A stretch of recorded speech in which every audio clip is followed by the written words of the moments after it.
YS జగన్పై CM Chandrababu తీవ్ర విమర్శలు గుప్పించారు.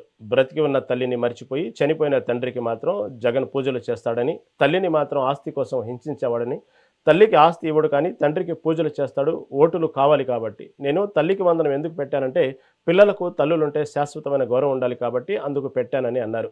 చంద్రబాబు వ్యాఖ్యలపై వైసీపీ మాజీ మంత్రి కన్నబాబు తీవ్రస్థాయిలో మండిపడ్డారు. చంద్రబాబు తన స్థాయిని మర్చిపోయి జగన్పై వ్యక్తిగత దూషణలకు దిగుతున్నారని ధ్వజమెత్తారు. చంద్రబాబు ఇంతలా ఫ్రస్ట్రేషన్కు గురి కావడానికి వెనక ఉన్న అసలు కారణం ఏంటని ప్రశ్నించారు. ప్రవర్తన మీరు చేయొద్దండి. తండ్రి చనిపోయాడు, తండ్రికి పూజలు చేస్తారు. ఎందుకు? ఓట్ల కోసం. తల్లి బతికుంది, తల్లి ఆస్తికి ఆవిడ్ని హింస పెడతాడు.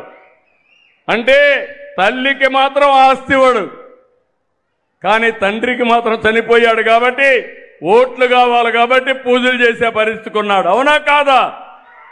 అవునా కాదా? అవునంటే చేతులు పైకెత్తండి. మీకు ఇలాంటి కన్నబిడ్డలు కావాలని అడుగుతున్నా. తల్లిని గౌరవించలేని వ్యక్తి నేను ఈరోజు పెట్టాను. తల్లికి వందనం పెట్టింది.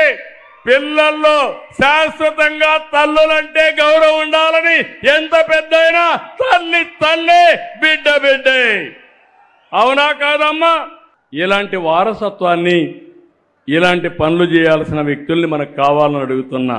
చివరికి తన స్థాయి మరిచిపోయి, సీనియారిటీని మరిచిపోయి జగన్ గారి మీద వ్యక్తిగత దూషణ, చాలా దిగజారుడుగా చంద్రబాబు నాయుడు గారు మాట్లాడడం చూసాం. చంద్రబాబు నాయుడు గారు మీరు ఎందుకు ఇంత దిగజారిపోతున్నారు, ఏంటి మీ ఫ్రస్ట్రేషన్ కారణం అని మేము అడుగుతున్నాం. ఏ స్థాయిలో ఆయన మాట్లాడుతూ ఉన్నారంటే, నిన్న ఆ ఘాటు దగ్గర జగన్మోహన్ రెడ్డి గారు వెళ్ళి తండ్రికి నివాళులు అర్పించి, ఆ సందర్భంలో విజయమ్మ గారు ఆయన కలుసుకోవడం, హత్తుకోవడం, తల్లి తనయుడికి ముద్దు పెట్టడం అన్నీ మనం చూసాం, ప్రత్యక్ష ప్రసారాల్లోనే చూసాం. కానీ ఆయన ఏం మాట్లాడుతూ ఉన్నాడంటే, అసలు భయంకరంగా తల్లిని గౌరవించలేని వ్యక్తి, తండ్రిని ఓట్ల కోసం పూజలు చేస్తున్నాడు. అసలు ఇది ఒక 17 సంవత్సరాలు ముఖ్యమంత్రిగా చేసి ఒక పార్టీని సుదీర్ఘకాలంగా నడుపుతున్న చంద్రబాబు నాయుడు గారు మీరు మాట్లాడే భాష కానీ, మీరు మాట్లాడుతున్న వ్యవహార శైలి కానీ సంస్కారమా, సంస్కారయుతంగా నేను ప్రవర్తిస్తున్నానని మీరు అనుకుంటున్నారా అని సూటిగా నేను అడుగుతున్నా. మీ వ్యవహారంలో తీవ్రమైన ఫ్రస్ట్రేషన్ ఎందుకు కనిపిస్తుంది? జగన్మోహన్ రెడ్డి గారి కుటుంబ సభ్యుల గురించి, కుటుంబ వ్యవహారాల గురించి ఎందుకు మాట్లాడుతున్నారు? సభ్యత, సంస్కారం మరిచిపోయిన విధంగా ఏ విధంగా మీరు పబ్లిక్ మీటింగ్లో కామెంట్లు చేస్తున్నారని మేము సూటిగా అడుగుతున్నాం.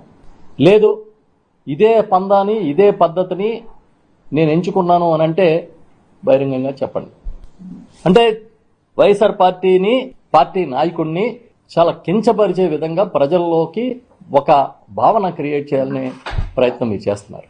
అందుకే వైఎస్ఆర్ పార్టీని మాటి మాటికి గొడ్డల పార్టీ అని ఎద్దేవా చేస్తూ మాట్లాడుతున్నారు.